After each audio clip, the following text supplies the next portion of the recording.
Recently, Christian influencers have been relaying some very weird news about an alleged Kuwaiti prince named Abdullah al-Sabah who left Islam and became Christian. The royal prince of Kuwaiti renounced Islam and converted to Christianity. If we're going to ignore that embarrassingly incorrect pronunciation of the AI voiceover, we're at least going to point out that everything used to back that claim is bogus.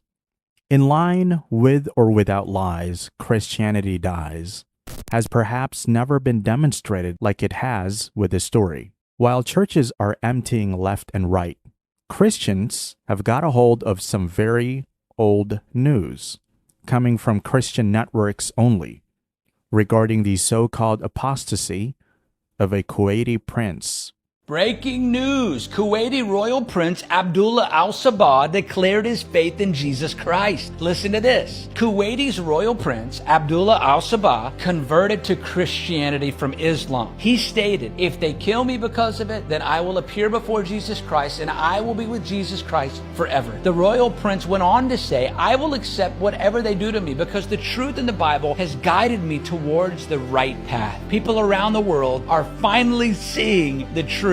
And Christians all over the world are relaying the news. They are rejoicing and sharing the news with the confidence of an eyewitness.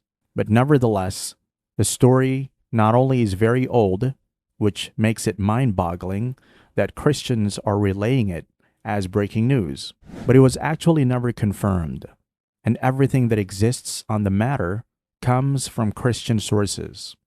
Even funnier, Googling Abdullah al-Sabah gives nothing but Christian social media pages. Let's debunk that nonsense once and for all.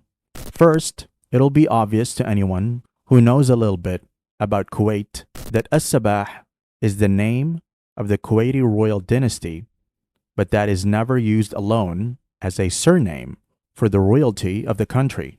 For example, the current emir of Kuwait is called Michel Al-Ahmad Al-Jabir Al-Sabah.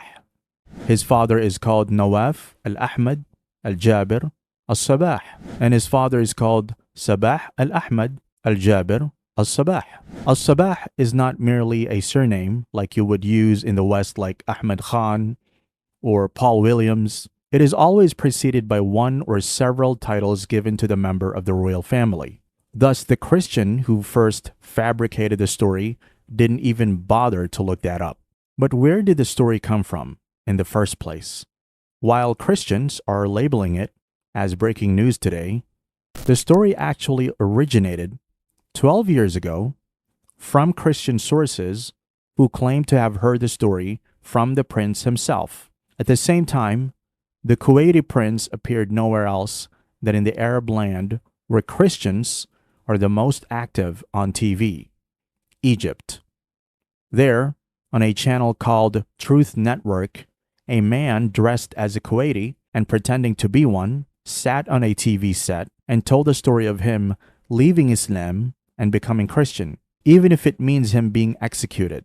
مهما عملت لأن أنا عارف إذا قتلتوني هذا الشرف لي إن أروح ملكوته.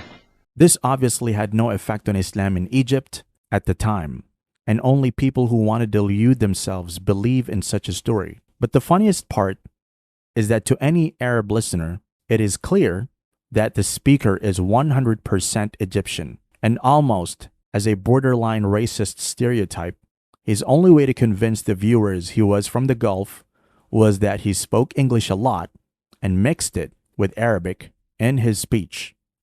I forgive you first. أنا مسامحكم اللي عملتوه وأنا أحبكم مهما عملتوه. I love you no matter what you do. ثاني شيء I want to say is you're going to see the truth here في الكتاب المقدس. Comedy gold. How can a religious channel stage such things and lie? Would any person believe that royalty will just sit down on a foreign TV set for a whole segment, asking for martyrdom and discussing with callers, with the show host having more airtime than the prince himself? But the craziest part is that while the Egyptian Christians tried and failed to the point that the story had no impact in the Arab world, the Christians of today who are picking it up didn't even try to make the story match. The Egyptian man you see and the Abdullah as-Sabah of the recent videos do not look anything alike.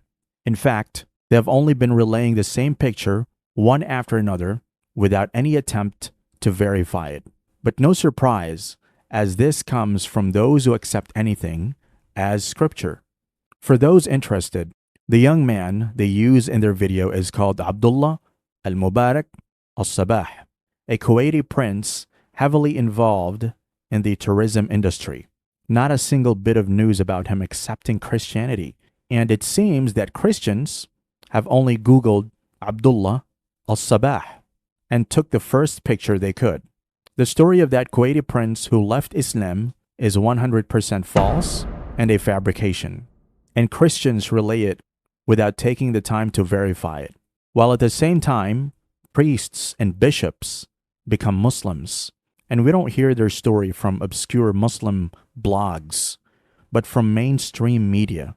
This example alone is a testimony of how Christians are desperately using every possible trick they can to make it look like Christianity is still relevant. But unfortunately for them, no amount of damage control can replace an entire civilization turning its back to the religion.